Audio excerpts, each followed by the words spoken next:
I was lying on the grass of Sunday morning of last week, indulging in my self-defeat. My mind was thugged, all laced and bugged, all twisted, wrong and beat. Uncomfortable, 3 feet deep. Now the fuzzy stare from not being there on a confusing morning week impair my tribal lunar speak. And of course you can't become if you only say what you would have done. So I missed a million miles of fun. I know it's up for me, If you steal my sunshine, making sure I'm not in too deep. if you steal my sunshine, Keep me versed and on my feet. if you steal my sunshine,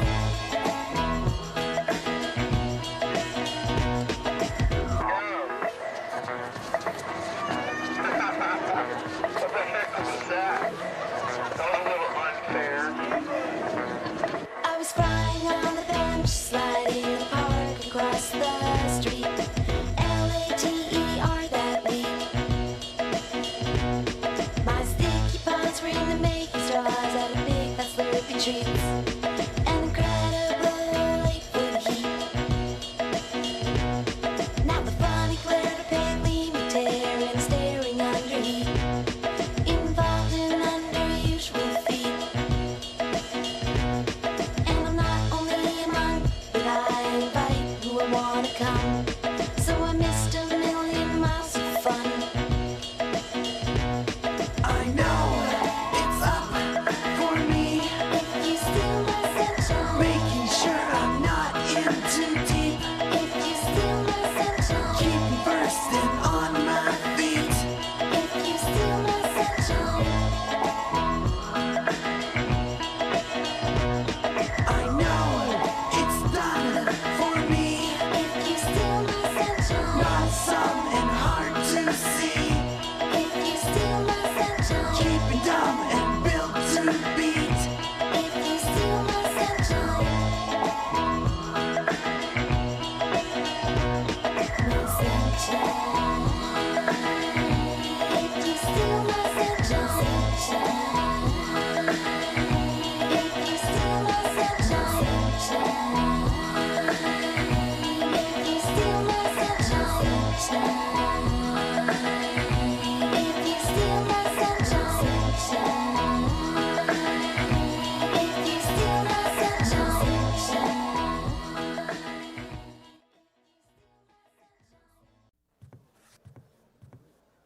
Reluctantly crouched at the starting line, engines pumping and thumping in time. The green light flashes, the flags go up.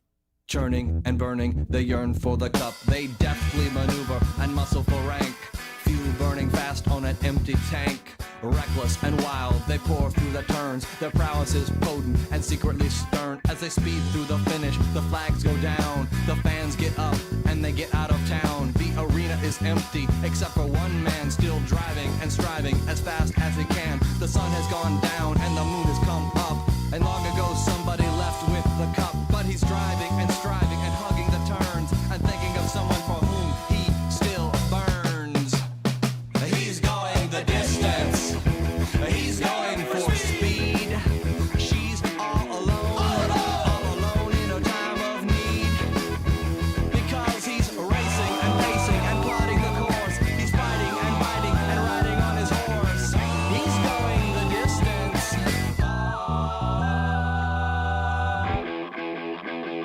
Yeah!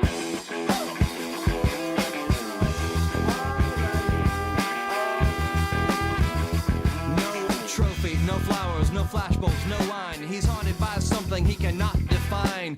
Bowel-shaking earthquakes of doubt and remorse assail him, impale him with monster truck force. In his mind, he's still driving, still making the grade. She's hoping in time that her memories will fade. Cause he's racing and pacing and plotting the course. He's fighting and fighting and riding on his horse. The sun has gone down and the moon has come up. And long ago somebody left with the cup. But he's striving and driving and hugging the turns and thinking of someone for whom he still burns. Cause he's going the distance. He's going for speed. She's all alone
I mean, I'm basically a sound engineer over here.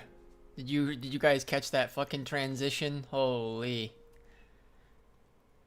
I'm about to quit trading and become a DJ. Alright, my friends. Welcome. Thanks for stopping in. Song? Going the Distance by Cake. Alright, guys. We'll get started here very shortly. Let me turn off this little thing. You guys can see the screen now. Alright, this might be the last stream of the year. We'll see. We'll see how next week plays out. If not, next week will be the last 2 weeks of the stream. Not planning on doing too much. But yeah, let's go ahead and get locked in here in a minute. Talk about TradFi. Talk about Bitcoin. Talk about intraday. I don't really want to talk about alts too much. I want to talk about general theses, plans for going into next year, yada yada. Me pausing incrementally and drinking my coffee, enjoying myself. But don't hesitate to throw any questions, any comments, any topics. Just throw it in the chat. I normally like to stick with the topic at hand, but you know, throw out some good topics out there today, boys. Let's get some good topics, and then I can talk about some good shit. It's as simple as that. If you guys don't ask good questions, I'm just gonna autopilot through the topics that I always do or was planning on. So if you want to talk about something, or you think you have a good question, ask it. One of the things that, you know, I always say in the Paragon group is I always say that the only dumb question is the one that goes unasked, right? What's worse? You asking a question that looks dumb in front of the class? Or, right, and then everybody thinking you're dumb, but you get your answer? Or you not asking the question and just never knowing the answer to your question, right? Just ask the question. All right. Can we talk about the move that just happened? I mean, I didn't have a good. I don't. Well, let's talk about that when we get to intraday. I wanna stay top to bottom. I won't skip over that. We'll cover intraday. I'm pretty much only intraday trading right now anyway, so it makes sense for that to be the talking point. Only 60 live viewers right now. Holy shit, boys. Crypto traders are dead. We're the last of a dying breed. Okay, I'm trying to figure out my system as a trader. I like your cookbook group. Which of the traders in there has the easiest system to learn? Which would be... which would you kiss and why? All right, who has the easiest system, and then who would I kiss? We're asking the real spicy questions, Smile. Who has the easiest system? Really difficult for me to say on that one. I would probably say that Charlie has the easiest system to understand, but one of the hardest to master, right? I mean, I was just having a conversation with Doc about this when we were playing Arc Raiders yesterday, that like watching Charlie trade over there is just kind of wild, right? Because I don't really push the leverage that much and trade beta all that much. I'm mostly a Bitcoin low leverage kind of guy. But, you know, then I see my good friend that's just the opposite, who just plays with fire every day. So I would say that Charlie's is probably the best starting point, but also it's really difficult to pull his system off in the early days, right? You need some experience. Silverman strikes again. My kids are going to Harvard. Yeah, I got you, Liv. No problem. We got to pivot into other metals next. All right, but yeah, real talk, guys. Especially if you're in the Paragon and I chat with you guys regularly, go out and do some research about what other metals, rare earth metals, are going to be important over the next few years. I don't know any off the top of my head other than like lithium and stuff, but I actually really think that making plays on metals for rare earth metals over the next like 5 to 10 years is probably pretty smart, right? Because I mean that's a natural resource that's going to be required for all the technology, you know, technologics that we're going to make. All right, I'm going to get started with the stream here in a minute. Just going to run through chat. How do you define successful reclaim? I mean, when you're playing, you've been in the Paragon. I recognize your name, so you definitely should know that how I view reclaims for something like a 7-day, right? So this darker line is the 7-day. You never expect that, you know, if this is the moving average, VWAP, whatever, you never should expect that price is just going to come back up on the first test and kind of turn it into support. right? You normally trade through it and then trade through it on the other side, and then eventually you start to turn it into support. So I think that's what you're seeing right now. You're slowly seeing the 7-day get turned into support. It's kind of a good question. But I've talked about that many times before. Does your Velo chart work? I don't really ever use Velo, so I don't know, man. I mostly just use Agar. Only the cockroaches left. Look, guys, real talk. Cockroaches are the ones that win. Those are the guys that you guys got to survive. It really is that simple. Trading is the infinite game. The only people that really lose are the people that give up or run out of resources. So don't allow yourself to be that. Vibranium is good. Yeah, we're about to fucking... Isn't that the metal in the Avengers? Wakanda, okay, yeah, 100%. Being seeing a lot of copper charts. Now I want like more rare metals than that. Yeah, copper's probably a good play as well. But like I think we want to target the rarer metals, right? What's the most rare metals that are used in production of chips and shit, and batteries? I think that's actually a play. I've been talking to the Paragon group about how I want to have more of a thematic swing trading style going into next year with TradFi. So I mean, I need you guys to do the research and find the metals for me so I can just buy them. Simple as that. How would you scalp today? I was planning on shorting. I mean, I'm going to cover my trades later today potentially, but I shorted today. First one I got stopped out on. Second one I took profit aggressively on. And looking at the move, like I obviously read it wrong. I thought that the guy that was opening this really big long was going to get squeezed out, and he obviously knew something. So I bet that the guy was a retard, and he was informed, and I lost because of it. I still made money on the day, but it was not a good day overall. My general read was that we were going to go down today, and obviously we just pushed up. But again, I'll cover that more when we get to there. Bunch of uranium stolen? Yeah, it was me. One typo from being canceled. That's confirmed. You got to be careful. This is YouTube. Is it really possible to be profitable scalper long term? I found swings possible to make money. I started scalping. And it's really noisy. I mean, it definitely can be done in a repeatable way.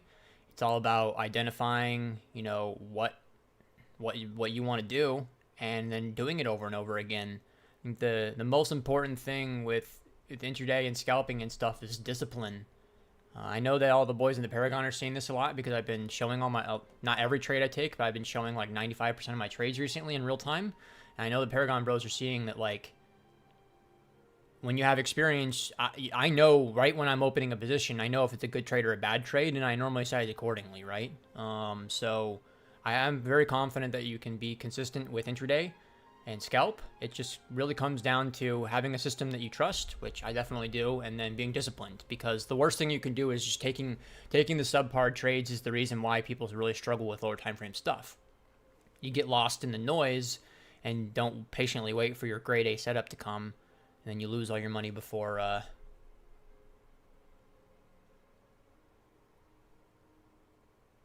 Doc, you're gonna get an egg on your face with this one 100%. I'm actually gonna, next time we play Arc, I'm gonna show you on like the thematic thesis on this stuff, and you're gonna join me on it. I'm not gonna tell you to just buy metal or buy silver. You can ignore silver if you want, but we're about to play metals. I am very confident. I have a lot of confidence in the rare earth metals thesis, which I don't think silver is considered a rare earth, right? It's like the fucking actual rare metals that are hard to find. We need some asteroid metals and shit. I need one of my quants needs to get on that immediately. That's gonna be the play for us next year, I promise you. Get on it.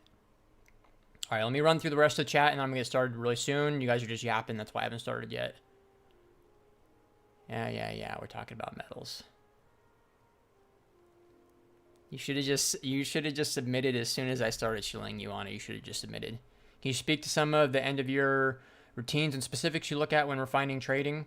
That's a fantastic question. I'm a little concerned about opening that conversation up because I'm going to yap for 10 minutes, but I'll try to make it really short and sweet. At the end of the year, I always do my review of my performance and all my tax prep, right? So like this week I have 2 important meetings for, tax and, banking shit. And believe it or not, you got to deal with adulting things as time goes on. The more, you make, you got to actually be an adult about all this stuff. You guys, you know, maybe I will skip over the tax conversation because who cares, right? You maybe doesn't apply to everybody anyways.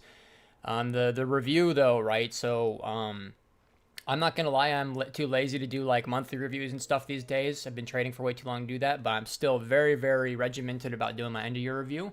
So I'm gonna run through every one of my major trading accounts that I traded on. I'm going to look at my journals, and I'm basically gonna assess what did I do right, what did I do wrong, what did I, you know, I always called it the Clint Eastwood, the good, the bad, and the ugly is how I used to always call it back in the day. Assess what I did right, what did I do good, what did I do bad, and then what were the really ugly, you know, mistakes, and really focusing on those to improve. So they're not really the most pleasant of experiences a lot of the time, especially if you're newer to trading. Like if you didn't have a good year, going back and reviewing that year is not going to be fun. But it's, you know, the value you know, is worth it. Simple as that, guys. So don't be a pussy. Go back and evaluate your year. Acknowledge what you did right. Give yourself a pat on the back. Acknowledge what you did wrong and make plans to adjust accordingly.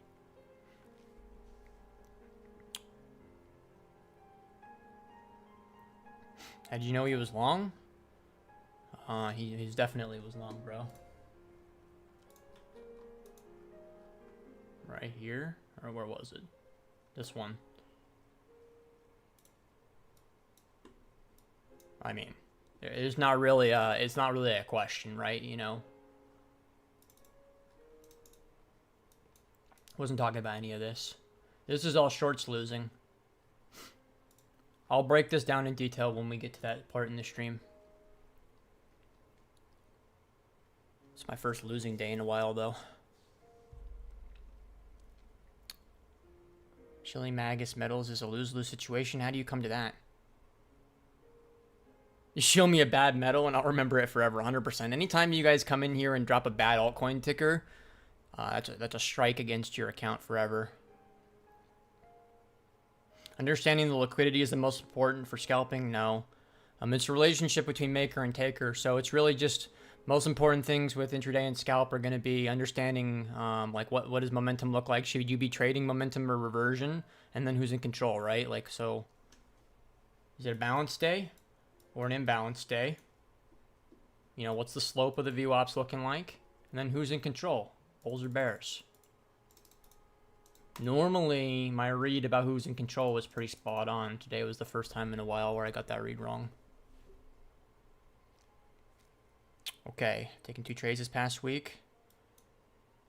Yeah, that long. We took the same. This long yesterday is pretty funny because I took this long and then I played Arc Raiders with Doc for like, I don't know, an embarrassing amount of time in my eyes, right? We played for like 6 hours, and then right when I ended the session was like, you know what? I need to eat. I haven't eaten in like 8 hours. I need to eat, and I closed up the top. You know, it was literally the top, which is pretty funny. This is where the rare instance where video games can actually be an edge for you in your trading, because I probably would have closed this trade a lot earlier if I was like sitting here watching it. I probably would have closed it earlier and said, fuck this, I'm gonna go spend my time elsewhere.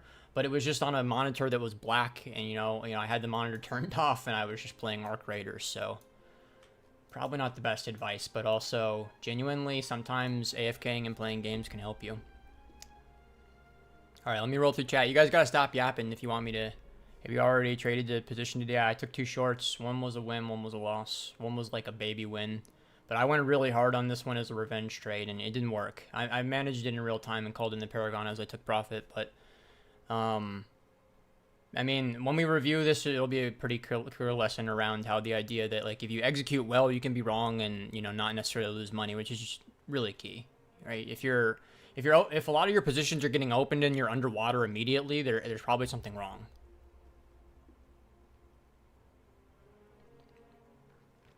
All right.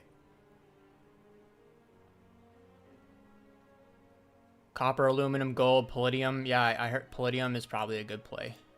I'm not educated on this, for the record. The next alpha is on Wall Street Bets confirmed. I shorted it too before the big leg got stopped out. Well, guys, there's just the lesson, right? I mean, today shorts aren't not going to work for you no matter what, right? Like if you try to short this, you're just going to get run over. But generally speaking, it's just the lesson around don't diddle in the middle, right? I took this aggressive short and I was diddling in the middle because I wanted to fade this guy. I thought that this guy was going to get clapped, and I was wrong. He was obviously informed and he knew something. Most of the time, it doesn't work. It works out better for me than that. But the lesson, guys, is that you need to be positioning off other people's stops, right? If you're buying around the mean, you're gonna get stopped. It's that simple, right? You buy or sell into other people's stops. I don't want to continue to yap about that though. I do wonder if at one point or another that edge is gonna go away from me. We'll see. All right, guys. I finally caught up with chat, so I'm gonna yap about the stuff I want to yap about. I'm gonna run through TradFi really quickly, and then we'll dive into Bitcoin. As we progress throughout the stream, that's when we can maybe get a little more nuance with the topics, but I want to do some bigger picture stuff at first. So I'm going to ignore chat and just run through. Let's look at the S&P and see where we're at. So the S&P, going into this week, I think I actually drew this over here. The thesis was right, the idea that 6,800 is really strong resistance right now. I would love to see us do some sort of pullback. Do the classic, we're going to sell for Christmas presents, stupid meme that we've done a lot in the past. I would love to see that as an opportunity to long, because I'm pretty confident that equities and metals are going to do well. Maybe not all of next year, but like Q1. I think that the next 2-3 weeks of this year are going to be super boring, and then as we get right into the beginning of Q1, is probably going to be volatile times. That's what my expectation is. So just you guys can ask questions if you have them for the equity indexes, but it's pretty short and sweet, right? If we get a pullback, I'm going to buy it. Otherwise, I'm just going to keep DCAing, trading profits into these indexes, and just forget that I even own the money. I don't have anything else to say on that. What I do want to say is that you're going to see a lot. Wow, they're really buying up the corn. I didn't realize it went to 2.25.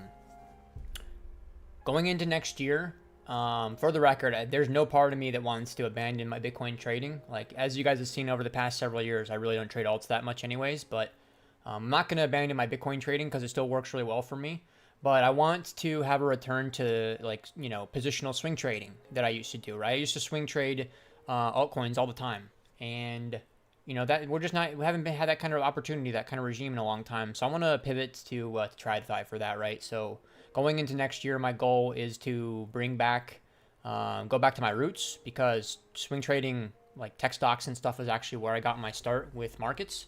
So I kind of want to go back to that, swing trade some, kind of thematic plays and stuff, and kind of see how that goes for me. So I think I'm probably not going to be doing too much derivatives. They're probably going to be spot plays, and if they are derivatives, it's going to be like pussy derivatives like ETFs, where I sit in them for 8 months or whatever. I don't imagine I'm going to be trading options for these plays, but we'll see. So that's going to be something that is going to be interesting for me going into next year, because I'm so in my element and comfortable trading Bitcoin that if I go over to a different market like TradFi, it's going to be like a new learning experience for me. So I'm looking forward to it in that regard. We're going to be going over that a lot in the Paragon next year. I don't have a whole lot else to say on equities, right? On the indexes at least, right? If you get the pullback, you buy it. Otherwise, I can just see us just chopping up higher. Once we get over 7K, I think you'll see a lot of headlines coming in about 7K, SPX, blah, blah, blah. Who knows where we're going to go from there. Obviously though, it's time to do the segue into into the metals conversation. I don't know how this became such a meme, but, here we are. So, we're looking at gold right now.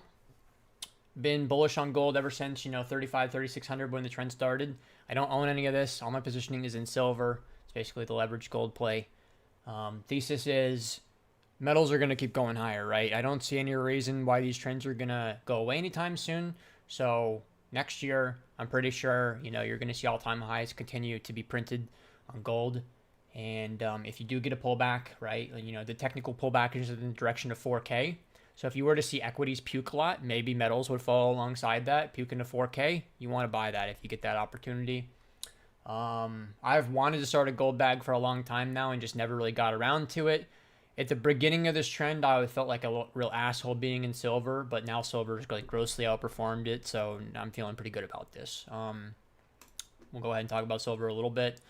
Over here, Over here, I think it would have been around here. One of my really good real life friends who is tailing me on the silver trade. Yes, I do try to help.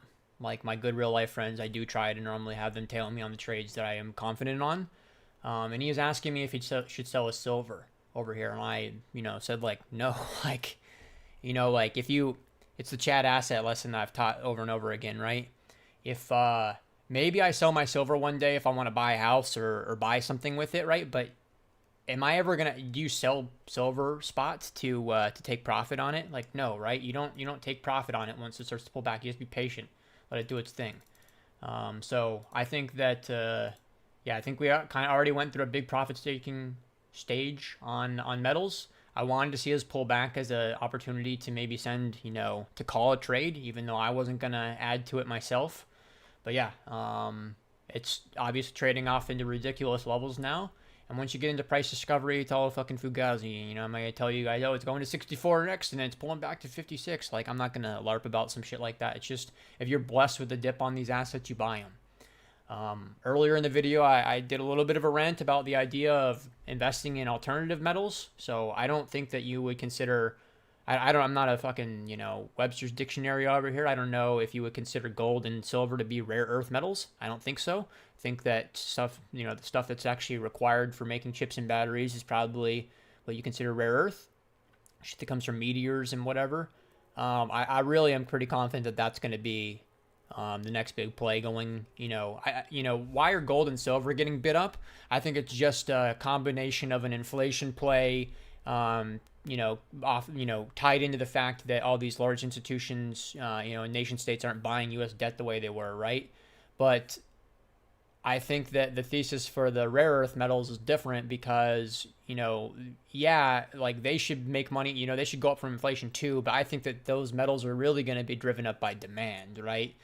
I know I'm talking outside my wheelhouse a little bit. You don't normally hear me talk about this kind of shit, but this is where the direction I'm kind of going. I've been thinking about this a lot. I think that the rare earth metals, the demand should skyrocket for them as, it's a limited resource. A lot of those metals, I was having a conversation recently with somebody that actually has knowledge about this. A lot of these metals don't even naturally occur on Earth, right? A lot of the metals that are required for this shit literally only come from asteroids. So anyways, I'm gonna digress because I'm talking about something that I don't consider myself knowledgeable on. We'll pause here. I'm gonna check chat, and then I'm gonna move over into a little Bitcoin yappage, and we'll talk about where Bitcoin is at on the macro time frame. And we'll work our way down. All right. Let me run through chat. What up? What up?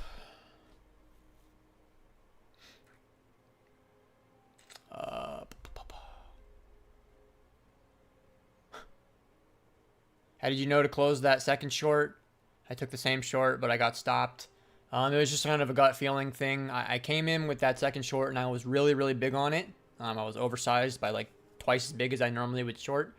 So that, the fact that I was so big on it made me want to take profit aggressively. Could kind of feel that, like, look, guys, when you're intraday trading, scalping or whatever, and you're on super low time frame, if you can't tell when the ticks are going against you or for you, right? Like if I open a short and I can feel like it's just ticking against me, like I see this on like a 5-second or a 10-second or a tick chart.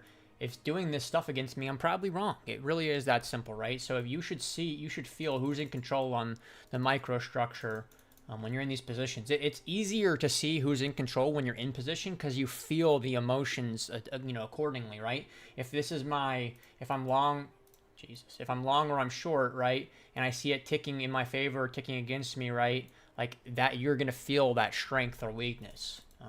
So this is something that is really an experience-based thing.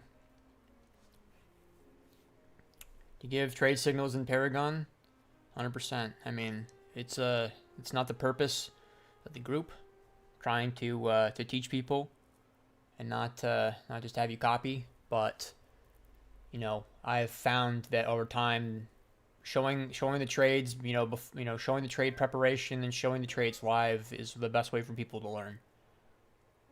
So over the years, I've shared a lot of big picture trades. I've shared a lot of short-term trades. We do it all. Tom Lee mode. Max 100% this year. Yeah, I'm up over 100% on silver now. I think just this year, I think since I started the bag, which probably isn't a flex because I was a little bit too early to it, but I'm up like probably 220, 230% now, I guess.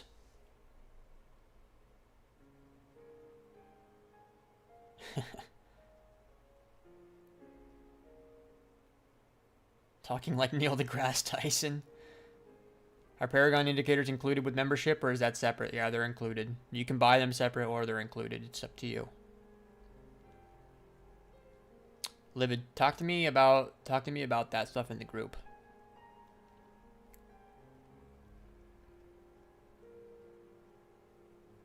Longed 89700. Would I have longed there? Probably not. I don't even know where the fuck that is. I mean, it's like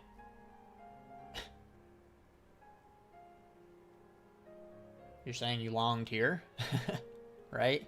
So you're saying you got a perfect long. Would I have taken a perfect long off of somebody opening a short? You know, of course, in hindsight, I would take this trade, but right? But I was fucking asleep during this. This is, you know, the middle of the night for me. I've had problems finding the right TPO tick size. Is there a trick for it using ATR? No, all the tick size and guides that you see are all Fugazi, in my opinion. You just fucking eyeball it. Look, dude. The lower the tick and the more boxes, you're the more detail. So you want to have as much detail as possible. This is actually too high of a tick. I normally run slightly higher tick, guys, because it just makes it load faster. So this is a far worse way to run it because it's lacking a lot of its detail, right? It should look much more, you know, like this, right? Where it's like, you know, smaller boxes, right? But I'm just running too large of a tick on my TPO right now. You just eyeball it, bro.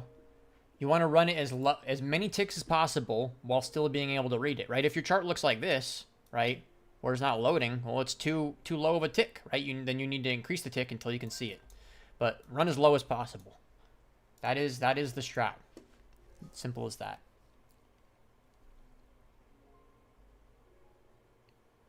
Nelly and Jack are great examples of Paragon students. Yeah, I don't think Doc is probably not here or anything, but that's one of the things that like he and I will talk about, and we take great pride. It's really a rewarding process for us to be sharing things and then seeing the boys in the group just like apply it and then run with it and use their, you know, do their own thing.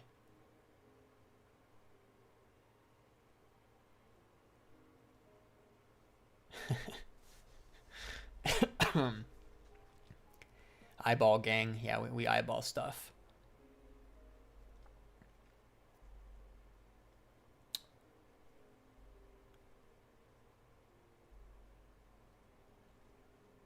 Okay, guys. Going to go ahead and move forward. I want to talk about some Bitcoin yap. I'm ignoring chat, but I just paused it, so I'll scroll back to it here shortly. I want to talk about Bitcoin read overall, and then we'll work our way down into the very low time frames as we progress through the Bitcoin conversation. So main Bitcoin conversation, you know, what we have just endured, this pullback, I don't view this any differently than this pullback, then this pullback, then this pullback, right? They're all the same thing to me. The only difference here is that I didn't, you know, every other time I had called in the group to hedge, and this is the only time where I didn't call to hedge and actually ate drawdown. A lot of that, you know, it's copium, but a lot of that has to do with I was just AFK during a lot of this shit, if I'm being honest. So it's a really important point, right? Thesis versus positional invalidation. You know, position got invalidated a long time ago. Thesis, it's still intact, right? I still think that we're going higher. The only thing that really concerns me at all is the momentum loss kind of argument, right? That, you know, this should have made a clear higher high, right? And it didn't, and it pulled back. Now we're at our equal lows or, you know, higher lows, whatever the fuck you want to call it. Here's the thesis. Point number one was, you know, uptrend. I still am kind of, you know, locked in on that. Point number two is going to be the range argument, right? So this is the macro range that we built out for, you know, I don't know, I'm not going to count out the months. I think it's over a year now. It's probably like 13 months now of range. And let me delete that X. Now, the idea was as we aggressively traded down into the range lows, as long as we can hold them, right, it does make sense that we're going to do the classic auction market theory, you know, lesson. That is, if you aggressively trade to one side of value, whether that's the high or the low, and you come back inside the value, it means that you should traverse to the other side. So I think that a lot of people are going to get caught off guard thinking, oh, we'll trade up to 90K, we'll trade up to 100K, and then we'll dead cat. And I think that we'll probably be a lot more aggressive with that. From a trading standpoint, I'm going to trade it as if it's a dead cat. From a thesis standpoint, though, I do believe it could go higher. The reason why I say that, lesson time, I'm going to take, if I catch along soon and ride it up to 105, I'm not going to try to swing that up to 145. I'm going to take profit on it and move on to the next trade. But that's the difference between thesis and positioning, right? It doesn't make sense for me to hold a position that long, but I can hold on to a belief that long. Okay, there's a difference. That's kind of where I'm at. The big picture arguments on the higher time frame, right? I still do think that we trade higher. I haven't made any changes to my port.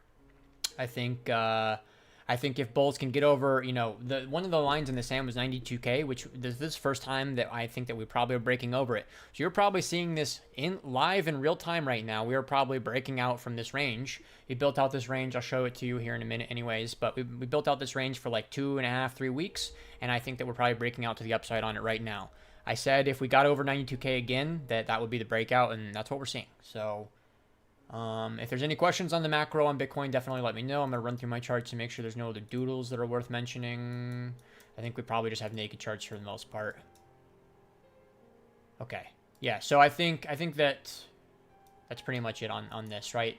Everyone, max bearishness, max pessimism. The cycle's over this, the cycle's over that.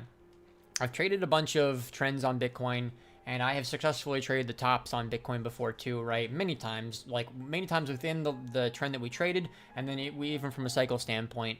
And at no point have any of these tops felt like the November top from 2021 for me. I know that it's not going to play out the same, so for the record, it's not like I'm expecting to see, oh, I saw 1, 2, and 3 play out in 2021, so it's going to be the top. No, it's clearly going to be different this time around, but unironically, I think that we're in the super cycle kind of stage where this thing is going to just slow grind in the direction that it's been going for 3 years now. So we'll pause. Don't hesitate to hit me with any questions. And then we'll finish up the Bitcoin outlook after this. All right. What up? Reading chat. For intraday trades, you're using weekly or daily VWAP. I use both. Mostly the daily, though.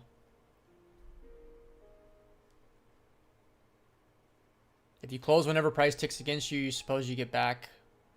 You close whenever price ticks against you. Are you supposed to get back in when it stops? It's more nuance to it than that, brother. It's not because if it ticks against me for 3 ticks or whatever, then I'm going to cut it, right? It's more nuance. It's about feeling that continuous grind against you, right? So if I open up a trade and I short here and then it breaks down and then it ticks back up against me, I'm not worried in this stage. It's maybe if I see it grind and then it breaks down again and then it grinds up again and then it grinds, after this point is fine. Even this point's maybe fine. But at a certain point, if it's just continuing to grind up, every time it tries to break down and go in my direction, it sets a higher low, right? And then goes back up. If you feel that kind of stuff, cut the short and move on, right? That's what I'm trying to say. It's not just because it goes against you a tiny bit that you close it out, right? If you do that, you're going to paper hand every one of your trades, right? Almost every trade is probably going to tick against you a little bit, right? There's a distinction between it continuously ticking against you versus ticking against you for 5 minutes or whatever.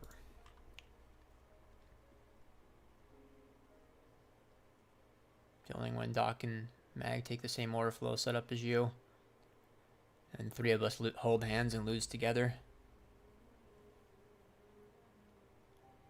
Yeah, it's been a weird educationception where my style hasn't really changed for a long time, but Doc evolved his style a lot and basically adopted my stuff and with maybe his own twist on it or whatever, but definitely became a flow nerd with me. And it's really weird when it feels like I taught Doc something and then I watched Doc teach watch somebody run away with the principle having learned it from Doc, and it's this weird family tree of flow education.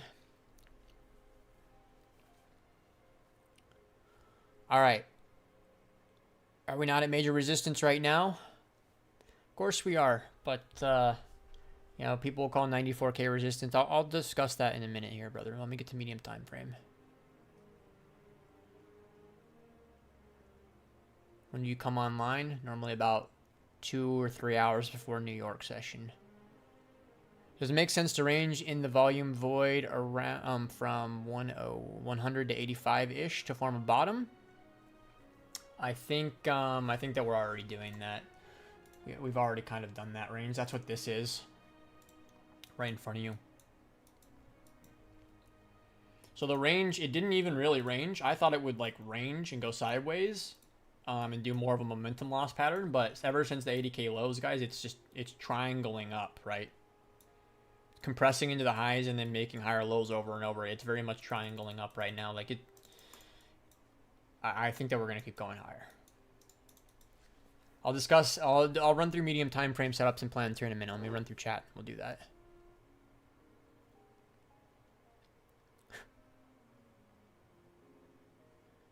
We're now a pump stream. Love to hear it.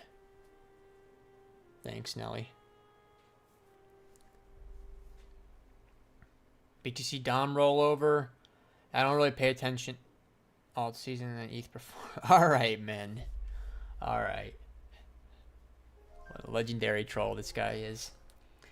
All right, let me roll over to the VWAPage really quickly, and this will be one of the easiest ways for me to run through the medium time frame plan. Then we'll go over the medium time frame chart actually. So the original plan was that we were going to, once we made the 80K low, I figured that it's time to balance out and decide if we're going to continue or round off and go high, and go back up higher, right? When we made this low, the idea was that 88K is going to be the range high, and 82K is going to be the range low. Well, the bid has been a lot stronger, right? And the low ended up being like 84K. So it didn't trade back as much as I thought it would. But there's just a lot more of a bid here than was expected. So when the range high was expected to be 82K or 88K, excuse me, we expected the range high deviation that you would want to be fading to be 92K. That has played out, right? We've now tested the 80, or like the 94-ish, blah, blah, blah. And look at how you can see this grinding higher, right? So my thesis when we were around here, and any point throughout all this period, has been if we get back over 92K again, you should expect that that's going to actually do the trend breakout. So let me delete the crackhead doodles and say I think that any sort of pullback in the direction of 92K is probably going to get bought. If we were to range up here, right, that would be really great for you to use your invalidation and run a long bias like this, right? Put it right in the middle of the void and then target in the direction of one of the previous weekly values, right? Something like this. I think that us getting over 92K means that Bitcoin has permission to trade up really quickly and catch people off guard, right? Everyone's going to say, oh, we're going to go to 100K. I think we're just going to right through 100K, right? Realistically, I think that like 105, 106 is probably the upside target from now, to be honest. So that's kind of the read. Take this kind of trade at your own, on your own, volition or whatever, right? But you got to do it all on your own because it's not something I'm in, not something I'm sprinting to take, but it is the kind of the general view on things. So go ahead and move over to this chart, right? See if we have any doodles to talk about. This is the main doodle that we drew at the 80K bottom, the range into momentum loss or continuation downwards. We've obviously gotten the range and momentum loss, and we're starting to drive back up. The first thing we wanted to see was the flip of the 7-day. Let me see if have a clean chart somewhere. Okay, first thing we wanted to see was the flip of the 7-day, which is the gray line. I always teach the way that I already broke down the flips anyways, but rolling VWAP flips are never just, oh, we're going to get back above and we're going to use a support. No, we're going to reject a few different times before we reclaim it. I do think that the 7-day is definitely at this point getting reclaimed, so dips into the 7-day are for buys. The next battle was the 30-day, so the 30-day is going to do the same thing, where I don't think you're just going to perfectly retest the 30-day. I think that probably you look at this and it tells me maybe you trade higher, roll out the 30-day, maybe you trade through the 30-day, and then maybe you reclaim it successfully at some point, right? I don't think you're just going to do a perfect retest on the 30-day. Never expect it to be that way. I don't have a ton else to say on medium time frame, right? I've discussed the idea that I think that we kind of have permission now to trade up pretty quickly from here. I don't think that you need to be super worried about Bitcoin making all-time highs in the last 2 weeks of the year. It's probably not the most likely scenarios, but maybe next quarter it goes a lot higher, right? So we'll see. I don't have anything else to say on medium time frame, right? I don't have any doodles. Right, medium time frame is not where my focus is at for trading right now. Almost all my trading is just day trading. All right. How do you move on or shift your thought process from trading reversion to momentum? I don't have any sort of preconceived notions or any sort of like predetermined bias around it, right? I sit down and I say, okay, this is clearly most likely a reversion day. This is clearly most likely a momentum day. Look, when in doubt, assume it's reversion, because 9 times out of 10, it's a reversion day, right? Or maybe 8, maybe 4 times out of 5, it's going to be reversion day, right? That's the logic you run with. But you need to have no bias and have no preconceived notions about whether you're trending or not. I sit down with a fresh view on that. Intraday is a fresh view every day.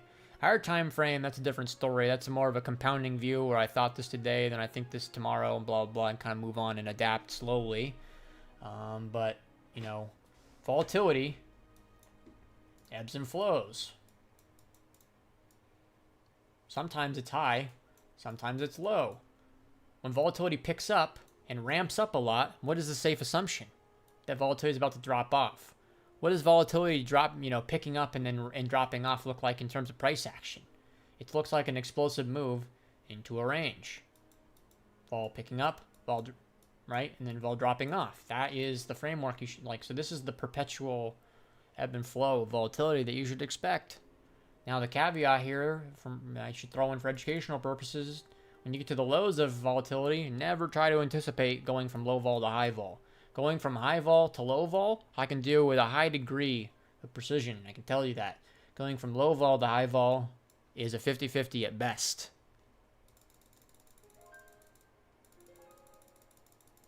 Sometimes I wonder if you fuckers really deserve what I explained to you.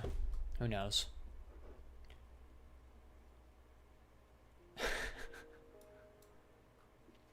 Okay, guys. So caught up with chat. I don't have any new Yap arenas coming in. Don't hesitate to throw some Yap up in there. But that's kind of where I'm at for today, right? I'm down to talk about some intraday questions here or there. If you guys want to, talk about some stuff. But I'm gonna leave this more or less as the open floor for you guys to ask good questions right now. We're about 50 minutes into the stream, maybe like 45 minutes of actual talking. I'm probably going to wrap up the stream here in the next like 10 to 15 minutes and move on with my day. But I'll leave it to you guys to ask questions. 100K when? 100K next week.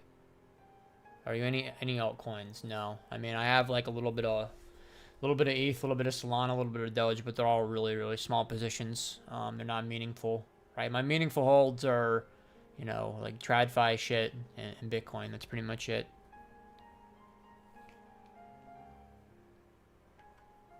This is the only altcoin that I'm heavy on, right? I think it's silver. I don't really believe in being positioned on altcoins these days. I've been day trading the shit out of Bitcoin recently. I mean, even though today was not a good day for me, I didn't make a whole lot of money today. The fact that it's clearly moving 3-4% like this, right? These rotations you're getting on Bitcoin are kind of a gift, right? I missed this setup, but this was a fantastic one. I don't really trade on the weekends. That's really why. But yeah, we've been sending a lot of trades recently. I never used to do this before, but I'm trying to keep them all drawn on my charts so I can remember to talk about them in the group. Ask your questions though, my friends. This is what we're here for. Are you in GME? No. I don't think I own a single individual stock right now. I'm only in indexes. What do you think about automated trading strategies in the futures? I see a lot of different takes from many traders. Well, what are you asking specifically? Are you asking, are you going to be able to successfully automate a trade? Are you asking if automation is going to crush discretion? What are you asking, I think that generally speaking, when you go on Twitter and you see people yapping about automation or quants, you should just fucking ignore them, right? The real quants, shut the fuck up and don't talk about stuff. And it's really only the retards that, there's too much risk in talking about your edge from a quantitative standpoint on social media. So most of the time when you see that, it's going to be just straight LARP shit, honestly. That will be my honest take, right? What do you can re-ask the question with more specific, follow-ups, right? Do I think automation is going to make discretion harder? Yes. But does that mean that you should just go be an automated trader? Probably not. Like, you got to be really fucking smart to be an automated trader. I'm living proof that you don't necessarily need to be that smart to be a discretionary trader, right? Discretion is much more about self-control and discipline and things like that, being able to reflect and improve. What do you think about hype? I really like hype. I don't own any right now. I haven't looked at the chart in a minute. We can go look at it right now. It looks, it's cooked, right? Like it's in a lot of trouble from a price standpoint. From a fundamental standpoint, I really like hype a lot. It's one of the most successful protocols. It might be the most successful protocol of this cycle. Previous cycles we had better plays, right? But this cycle, this is probably the best protocol play that you could have made. It actually, from a profitability standpoint, I don't think that everybody realizes that this is one of the most profitable things in the world from a per capita kind of argument. So, I don't own any. Maybe in the future I buy this back, and maybe hype can evolve to be a Sol-esque kind of equivalent, where it can be not considered a super alt in the future. Who knows though? Who knows? I don't own any. We'll see what my view is in the future as to whether I want to buy it or not. Intraday vol is pretty ass. I'm hoping for 12 to 16% per trade. Yeah, you zoomer motherfucker. Brother, if only... I know you're trolling, but if only you guys actually knew how bad volatility has been at certain points. There's a period in early 2019. Maybe go and look at that price action really quickly. I'll just do it from the VWAP chart. Where Bitcoin was moving like $60 in a day. Right over here. There was periods where there was just no volatility, right? Where you're trading, if you're trading a $70 move, which is like less than 1% or something, right? So it was just, maybe it was a whole percent back then, I don't remember. Bitcoin moving 3, 4, 5, 6, 7% in a day is a fucking godsend. Okay. How many trades do you usually take when you're locked in? Probably an average of 3 per day, I would say. Some day, there's a lot of days where I only take 1 or 2, but then there's a lot of days where I'll randomly take 8. So I think it probably averages out somewhere in the middle of like 3 or 4.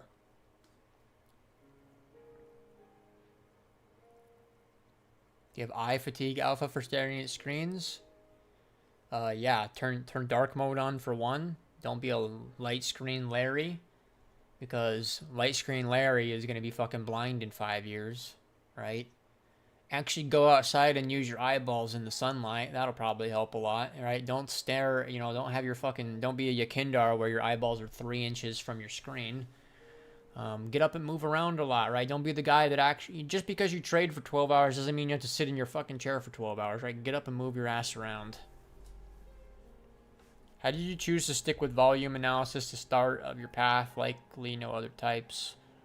I don't know exactly what the answer to that question is. It's probably something along the lines of one of my friends kind of pointing me in the right direction. I didn't really like price action and stuff because, it's just a fucking line on a chart, right? At least like liquidity and taker volume, I can... it makes sense. So learning flow and auction market theory was when the light bulb about why markets move the way they do clicked. And I was able to take, this, right, and turn it into this. Just like controlled and understood. A lot of this stuff seems random to you until you have a foundational understanding, and then it's a lot less random. Blue light blocker, dimness, yeah. So I don't really have that on my work computer, but I used to have an app that would put everything in red mode. But my phone is in red light mode 100% of the time. Blue light is terrible for your brain, terrible for your eyes. It's just terrible in general for you guys. So please make an effort to block that out, right? Could be one of those losers that wears the yellow glasses if you want, or just turn your shit on red mode.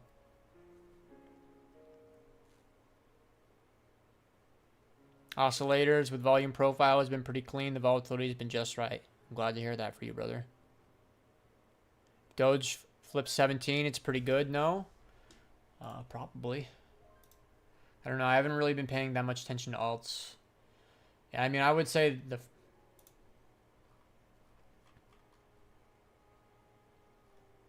Yeah, I would say that structure on Doge is pretty bearish still right now. But yeah, if it starts doing some flips, then sure, it could be bullish.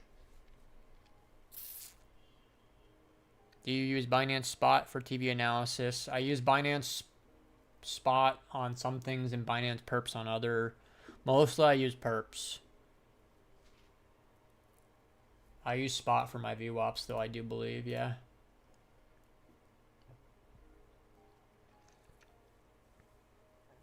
Dark mode hurts my eyes? That's crazy, bro. Sunlight and red light therapy, yeah, there you go. I've never done red light therapy per se, but I keep my screen on red all the time. You know, the markets are cooked. And the advice is to avoid blue light. Everyone's yapping about how everything's, it's all over and it's all cooked. I feel like we're more likely on the brink of opportunity than we are on the brink of abysmal decimation, right? If I had to lean one way or the other, I think we're much more in an optimistic stage. Just because sentiment hasn't caught up to that, right? The sentiment is a lagging indicator based off of price, right? So price goes up and all of a sudden everyone will be happy again. Actually, I don't even know. Is that even true, right? If Bitcoin was to go to like 150K next year, would CT even be happy? Probably not, right? Probably not. They would complain about it and then they would launch their scams on Pump Fund and try to make their money back that way. No, because they own alts. Yeah, they don't own Bitcoin. Yeah, maybe this is a tired argument, but I said this even back in 2020, 2021, although I was much more the ETH head back then. But everyone that told you, oh, you can't buy Bitcoin because it can only go up 3x, like that's absolute craziness that we actually had people saying that stuff a lot back in the day. Anybody that ever fell for that or believed in that got scammed so hard, right? All the OG traders know that you traded alts to make more Bitcoin, and that was always the core argument. So let this be a lesson for you guys. I know a lot of you guys already learned this anyways, but you can always buy Bitcoin or the SPX or something when it's up and treat that like it's your fucking bank account, and then actively trade other things. I think it's a really good approach. So don't be afraid to be, somebody that's, I could have bought Bitcoin at 8K and it's 90K now, so I'm never going to buy it. And then in 5 years, it's 500K and you're going to be equally as retarded. Anybody got a sauna in an apartment? Sauna in an apartment sounds sketchy as fuck. I feel like you got to have that outside if it's not pre-built into your house. I would not recommend that in an apartment. If you live in an apartment and you want a sauna and stuff like that, you're probably better off getting a subscription somewhere. You can't own Bitcoin, ETH, and SOL. You must commit to a maxi coin. Well, fuck. Even back in the day, being SOL was a maxi coin kind of thing, I guess, do you treat FOMC differently? I consistently lose money on the day of the event and I don't trade it. It's a skill issue for sure. I can't argue with the data. I consistently lose money on the day of the event and don't trade it. You're frying me with that sentence, right? Because how are you losing money on it if you don't trade it? But to answer the first part of the question, I just trade it as if it was any other intraday day, expecting more volatility and then maybe de-risking, right? So today, I honestly would have said I mostly expected people to sell today because of de-risking into FOMC, but I treat it like it's an intraday day, right? The only difference is that maybe I account for tomorrow might have a little bit more volatility than today, but that's the only real difference. It's just an intraday trade. You take a flow-based setup and you move forward. A steam room in my house? I'm jealous, Jack. Not gonna lie. I actually, I really want a steam room in the future. I actually would prefer a steam room over a sauna 1,000,000%. I have pretty bad sinus issues, so it's not just, I want the steam room for the body and the sinuses. But yeah, that should be pretty straightforward, right, guys? Like the answer to FOMC is don't have any pre-positioning, right? Don't diddle in the middle right before the FOMC. Trade it like it's any other day. Account for a little bit more volatility. Every so often, alts get so beaten down that they end up ripping much harder. I think those times are close. Yeah, I can see that. I'm probably not gonna try to take that bet, but I don't disagree with you at all. What order flow apps do you use nowadays? As far as I know, you stopped using some of them for simplification, right? Yeah, I mostly just rely on Agar. It's the only tool that I would use that I would say I really use every day and rely on. I use MMT a little bit, and I maybe have used Velo a little bit here and there, but again, I really just rely on Agar.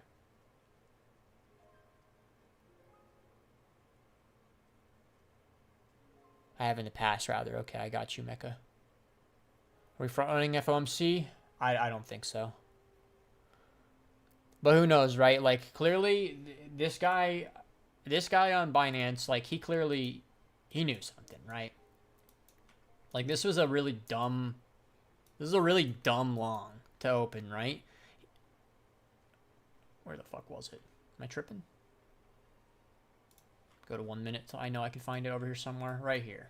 This is a really dumb long to open. Very, very not smart long.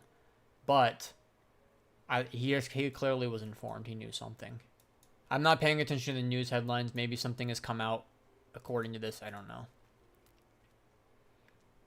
Most of the time, though, when I see a guy like this open a position like this, I fade him and it works really well for me. Okay, let me run through the rest of the chat arena.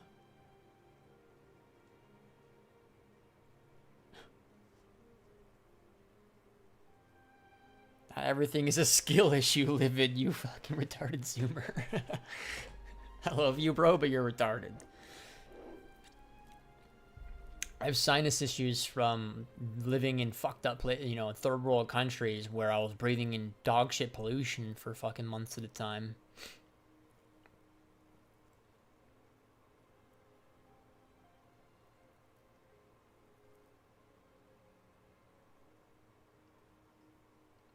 I'm jealous of that, Jack. I'm not even gonna lie. I'm jealous. That's sick, dude. I'm happy for you.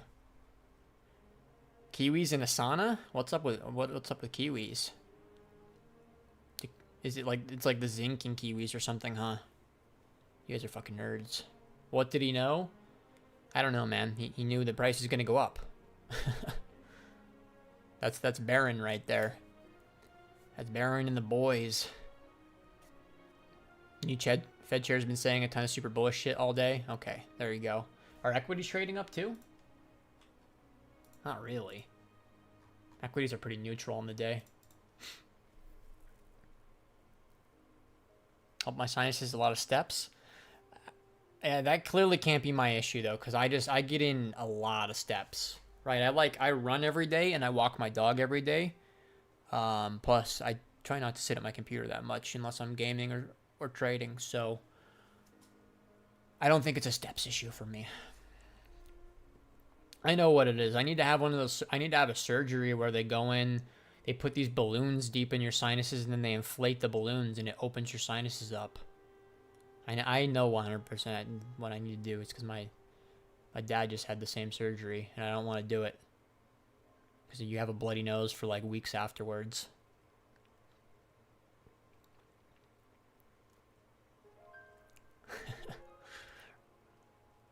It's a new world order, Nikki. Up only on mag streams. I did food journal a lot when I was bulking in 2022. In 2023, I food journaled a lot just to stay on top of my calories, because eating 3,500 calories a day is not fun for months and months on end. So I used to journal that to stay on top of it, but no, I don't journal my shit. Been waiting on you, Lucifer. Been waiting on your arrival. My favorite Hot Pocket? I'd rather starve than eat a Hot Pocket. A Hot Pocket looks like the embodiment of cancer. You microwave that piece of dog shit and then just inject yourself with cancer into every cell in your body.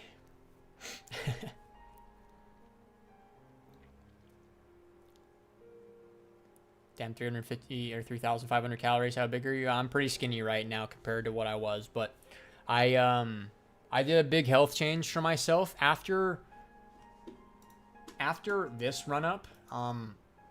Yeah, I'm gonna be obnoxious. Sold the top, right? And then after we opened up into 2022, which was right here.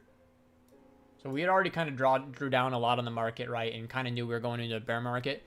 We opened up 22, and that was around the time when I realized, wow, I clearly just sacrificed my body and health in the pursuit of money, because I had gone nonstop for years. The only thing I cared about was get rich or die trying. I'm not even joking, right? I didn't care about my health. I almost knocked over a coffee. That would have been real bad. Holy fuck. It was in the pursuit of money, right? And I didn't care about anything else. I abused substances and abused my body, abused my mind. And when 2022 rolled around, I said, you know what? It's time to make a change. So, I ate a lot and had a lot of healthy food, and I lifted a lot, and I got pretty fucking huge by 2024. So I bulked for like 2 years. I did cut a lot of that weight this past year. So I'm not as strong as I was, but I'm not supposed to be a big guy, I don't think. I think my genetics, I'm supposed to be like 150, 160, just like right in that kind of skinny boy zone, honestly.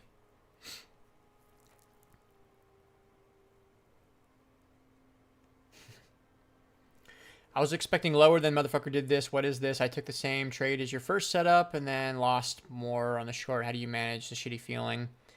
I feel dumb. Hey, brother. I mean, you think I feel smart when I call a short in the group and then I get stopped out on it like 2 minutes later? Like, it just is what it is. You can't define your personal worth or your personal value by whether you're good at something, whether your trade worked out or not. I try my best to take a step back when things aren't going my way, and always remind myself that I am who I am, regardless of whether I'm good at trading, regardless of whether I'm good at this game that I've been good at, regardless of whether I think I'm smart, blah blah blah. So just try to take a step back and know that you making some stupid trades today doesn't define you as a person. Just fucking move on from it.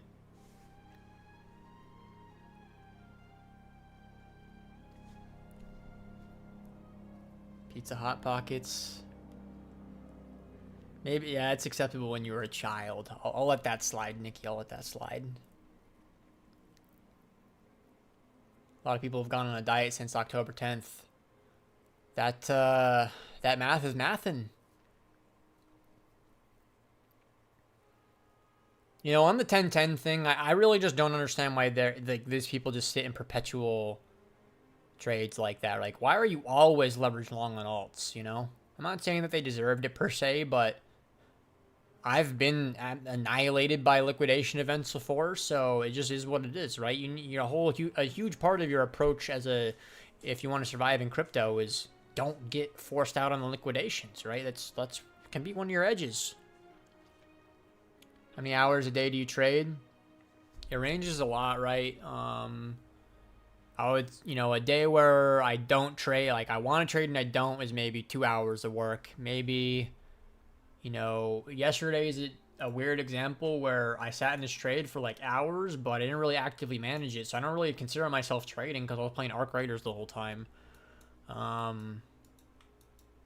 would say I put in a solid 5 hours of work on average per day.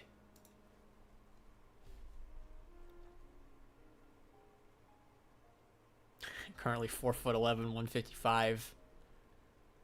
Built like a chode.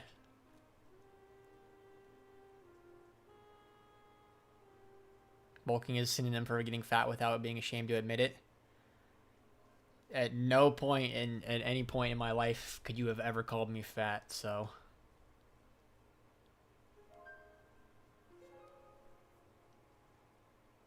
A money diet mostly. Below the poverty line. All right, so we're pretty late into the stream. I'm gonna be selfish and talk about what I want to talk about now. You said that poverty line, that really triggered some thoughts. So I read this paper. I could probably share it with you guys if you really wanted to, although you probably saw it on Twitter and scrolled past it anyways. Some fucking giga nerd, was LARPing as a quant and he was running through the logic of the poverty line and how fucked up the poverty line has gotten, and it was really, really thought-provoking article that I read. I could share it with you guys maybe, but TLDR was, the main takeaways from it were that when you actually take a step back and do the math formula, the poverty line is so high nowadays that most everybody is below the poverty line, right? Poverty line's like $100,000 a year nowadays, right? And I don't think your average person makes $100,000 a year, right? So your average person in the world is in poverty, right, by the mathematical definition now, which is pretty crazy. The next thing that I thought was so crazy from the article was reading the disparity. Take everything I'm about to say with a grain of salt because I'm not a fucking social worker or anything. I don't know how these programs work. But basically, if you make $40,000 a year, the amount of government assistance you get basically is going to add on like $20,000 to your net income. So you actually make, in terms of like income and then benefits, you make like $60K a year. The moment you get over that $40K, you start losing these benefits. So the people that are trying to move from $40K to $100K in a yearly gross, you actually, in that process, you're actually losing all the benefits from the government to the point where the government doesn't help you at all anymore. So for people that are stuck in this like 20 to 40K zone, a lot of them just sit there forever and don't even try to escape it because in the process of escaping it, I lose all my government support. Isn't that a crazy conundrum where we're a capitalist society, we're built on the idea of you work and you lift yourself up, blah, blah, blah, blah, blah.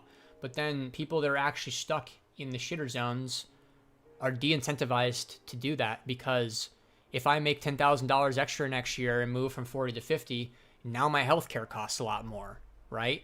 Or I don't get, fucking my housing subsidized or whatever. So I read this article, I read the whole thing, and I stopped several times and like would reread things, and it was really, really impressive. It was some guy trying to fucking sell me on a newsletter, to be honest, but it doesn't mean that his takes weren't interesting. So it was a really, really interesting read.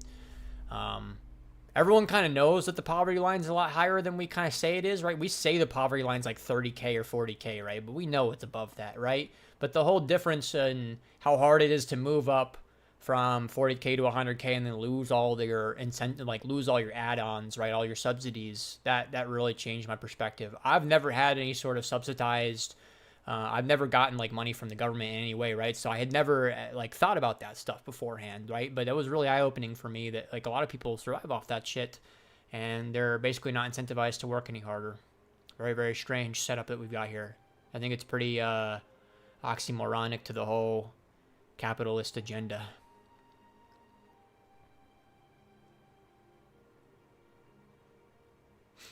I'll post it in the group, Nelly.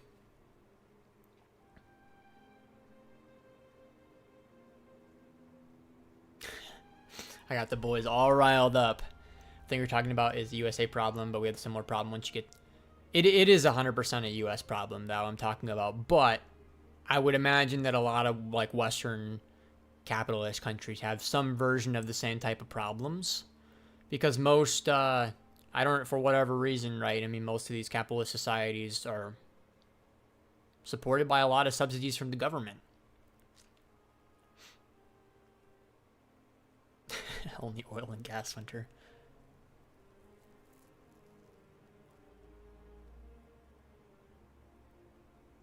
Is it lonely being intelligent, Magus? That's a meme question if I've ever heard one. Only a subset of the population and even less of your friend group are interested in what you're interested in. Why are you hitting me with all that depth? Is that a copy pasta or is that a real question? Because it's too real. Why the fuck do you think that I started posting on Twitter and made this, why do you think I made this, caricature of myself, right? Everything I ever say is the realest version of me, right? But, like, it's just hidden with a blue face, I've got a blue face on, right? That's the only difference. So that's 100% one of the main reasons why I try to do all the social media shit was because I wanted to. Yeah, what you just said is spot on. Ain't nobody want to talk to me about these kind of things, right? And even if they do want to talk to me about it, they can't hang in the conversation anyways, if I'm just being honest, right? I have friends that are, smart and normal work, functioning people, right? But they're not going to hang on some like, bigger picture topic with me most of the time.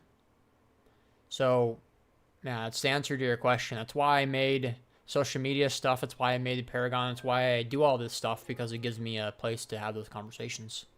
This is what I'm interested in, right? And just because the internet is such a fantastic tool, because think about like 50 years ago, if you were the financial nerd, which you were probably a fucking weirdo back in the day, and you're kind of more normalized now, but there was no shot you were going to make friends, right? Around you. But nowadays the internet emboldens you to, or enables you to make friends with like-minded, motherfuckers.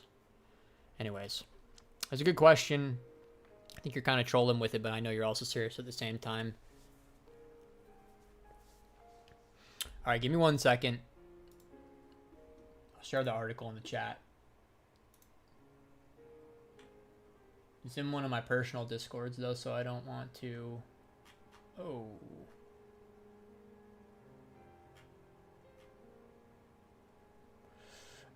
I don't know where I saved it, boys.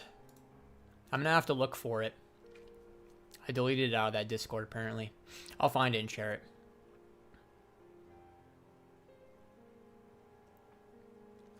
They were talking about this when the welfare programs first were being implemented. You can find some really old interviews on YouTube if you dig. All right, that's fair, that's fair.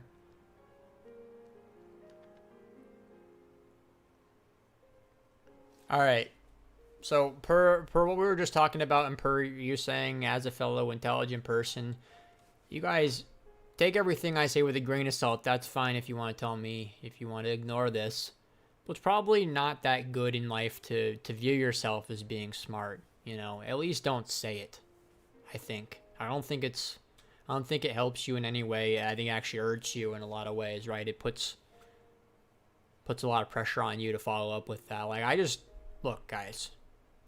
I know I'm smart, so there's no part of me that wants to go around and tell other people that or anything like, you know what I mean? So just take a piece of advice from an old man like me. Just be smart and tell nobody. Seriously.